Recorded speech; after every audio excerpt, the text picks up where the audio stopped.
Por que que eu estou desistindo de me tornar um analista de dados? Então, aqui nesse artigo, esse cara está desabafando do porquê que ele está saindo da área. Vamos lá. Eu gastei muito do meu tempo tentando me tornar um analista de dados só para depois perceber que a análise de dados é uma habilidade, não uma carreira. E é verdade. Eu percebi, depende. Vamos ver o que ele vai falar aqui. Eu percebi que quase todos os trabalhos de colarinho branco performam análise de dados em algum grau, isso é verdade. Então, assim, empresa séria que realmente pensa ali em resultados, o pessoal que cresce dentro dessa empresa, cara, de uma forma ou outra, de um nível ou outro, vai ter que conhecer um mínimo aí que seja sobre análise de dados. Não da parte bonita, da parte de conhecer os métodos e tudo que você estuda ali na teoria, mas sabe entregar resultado, que seja ali no Excel, que seja, cara, de qualquer jeito ali, mas ele consegue entregar algum resultado. E tem a mentalidade analítica, que é, em muitos casos, mais importante, principalmente nos dias de hoje. Então, vou voltar aqui. Um profissional, então, de marketing que tem que analisar performance de suas campanhas de anúncios, por exemplo, para ver se elas funcionam, são efetivas ou não, e para fazer otimização e mudanças dessas campanhas. Então o título desse cara não é analista de dados, e aí ele entendeu isso, para mim demorou também, entender que isso passava. Eu achava só que o pessoal que tinha data ou analista ou dados dentro da posição era o cara ali que conhecia, que devia conhecer sobre a área de dados. Mas eu até sem querer caí em posições que não tinham esses nomes, e me tornei assim mais especialista do que eu já era na parte de dados. Então, não necessariamente as posições vão ter a palavra dados ou analista. Mas se alguém te prometeu ou te falou que as posições eram essas e o caminho de se tornar um analista de dados, entre aspas, era esse, através dessas posições, não é bem assim. Então, principalmente hoje em dia, essas coisas estão mudando bastante. O conhecimento de domínio do negócio, né, que a gente fala, está se tornando cada vez mais importante para o pessoal que trabalha com dados. Então aqui ele até usa outro exemplo, an accountant, então uma pessoa um contador, né? Literalmente fica trabalhando com números o dia inteiro e nem por isso ele é chamado de analista. Então eles são contadores, né? Accountants. Então aqui é a mesma coisa, ele dá alguns exemplos também. E aí ele comenta sobre o trabalho dele, o que ele está fazendo atualmente. Então, atualmente eu trabalho na indústria de publicidade. Então eu compro espaço publicitário, mas eu não posso simplesmente comprar qualquer espaço, né, publicitário. Eu uso dados gerados de fontes de terceiros e campanhas passadas que tiveram performance para analisar a minha estratégia, né? E fazer uma estratégia boa, né? Então, na hora de criar a campanha, ele não pode simplesmente ir no chute. Ou seja, ele tem que trabalhar com dados, ele tem que se especializar de alguma forma aí na parte de dados para ter as melhores conclusões aí e tomar decisões mais inteligentes. Eu acredito que existem apenas papéis especializados, né? Então, Financial Analyst, Marketing Analyst, tem alguns papéis então de mais especialistas, né, dentro da área de dados. Product Analyst, que tem, aí sim pode ser considerado como posições analíticas, né? Analíticas não, mas puramente analíticas, digamos. E ele até comenta uma coisa que eu repito demais aqui no canal, que não é porque você conhece essas ferramentas, SQL, Python, Tableau, que você vai ser um analista de dados, você vai conseguir agregar valor. É muito mais relacionado com a combinação disso e o conhecimento do negócio. E ele até fala aqui, então, nessas posições mais especializadas,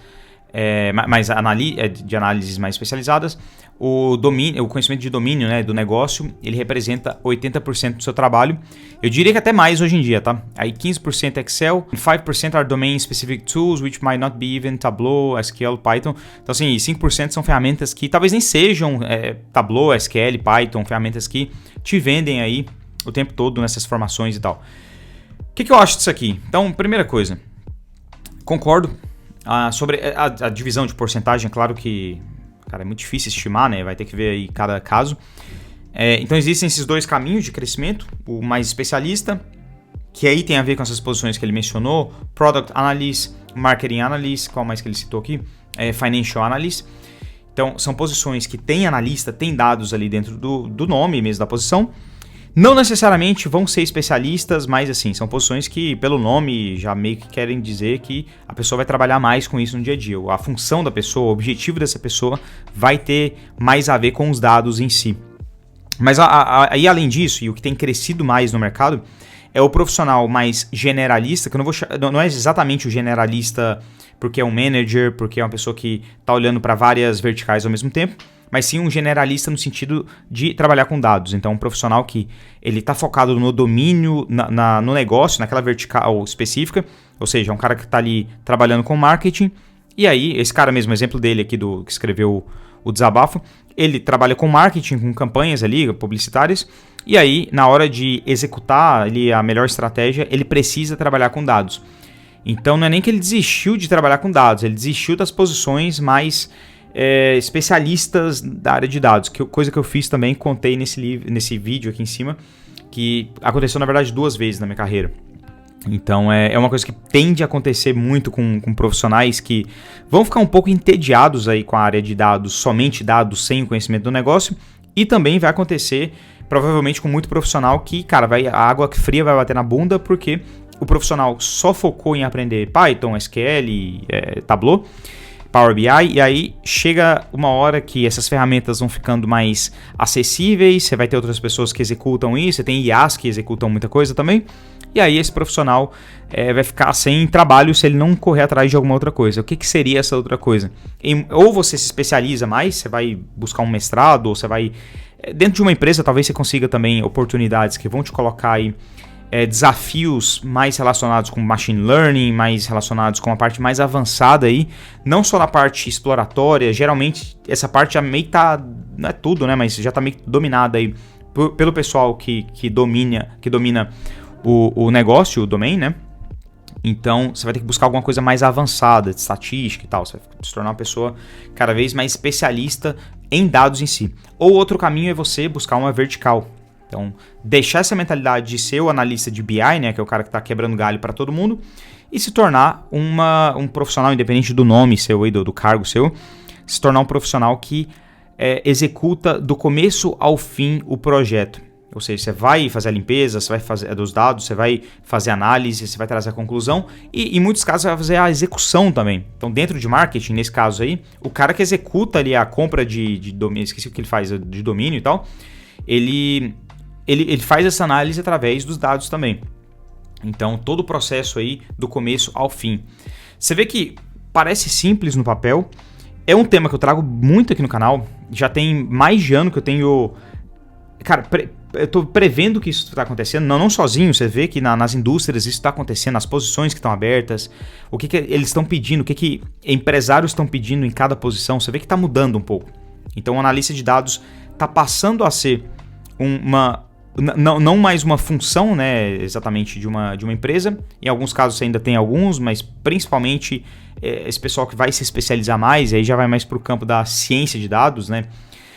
Se tem alguma diferença dentro da empresa, mas isso está se tornando uma habilidade ou algumas habilidades para profissionais distintos na empresa. E quando você para pensar em crescimento profissional, e eu até atribuo o meu próprio crescimento corporativo dentro das diferentes empresas que eu passei e estou trabalhando agora, grande parte vem do conhecimento analítico. Então, ele passa a ser um diferencial. Eu comparo até, eu estava conversando com um inscrito esses dias aí, que entrou em contato e tal, estava meio perdido, e a gente estava falando sobre isso, eu comparei com o inglês. Então, alguns anos atrás, se a gente para pensar, uma década atrás, falar inglês não era uma coisa tão comum assim, quanto agora dentro das empresas. Hoje você tem muito mais empresas internacionais e o trabalho no dia a dia. Você tem empresas no Brasil, e eu já passei por algumas delas, que as reuniões são totalmente em inglês.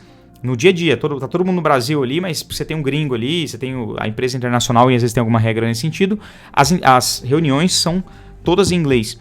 Ou seja, se antes você tinha um cara ali que era, sei lá, tradutor, se você precisasse dentro da empresa, ele ia fazer esse trabalho, hoje é meio que esperado que todo mundo dentro daquela vertical, todo mundo dentro daquela empresa, todo mundo dentro daquilo que você precisa fazer, já saiba, e vai ser uma habilidade ao invés de ser uma função.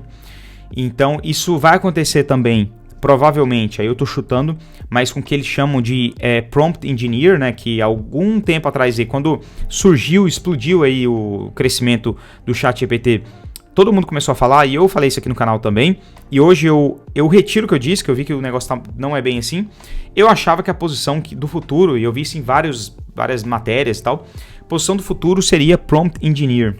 Então um cara ali que é especialista dentro da empresa em fazer prompt, falar com o ChatGPT, por exemplo. Não é bem assim, porque hoje é meio que esperado que todo mundo saiba. Se você quer crescer, se quer se tornar, quer entrar numa posição mais alta, quer ter relevância dentro da empresa, já é meio que esperado que você vá dominar essa parte também. Mas é isso, o que você acha desse tema? Deixa aí nos comentários que eu gostaria de saber. Um abraço e até o próximo vídeo.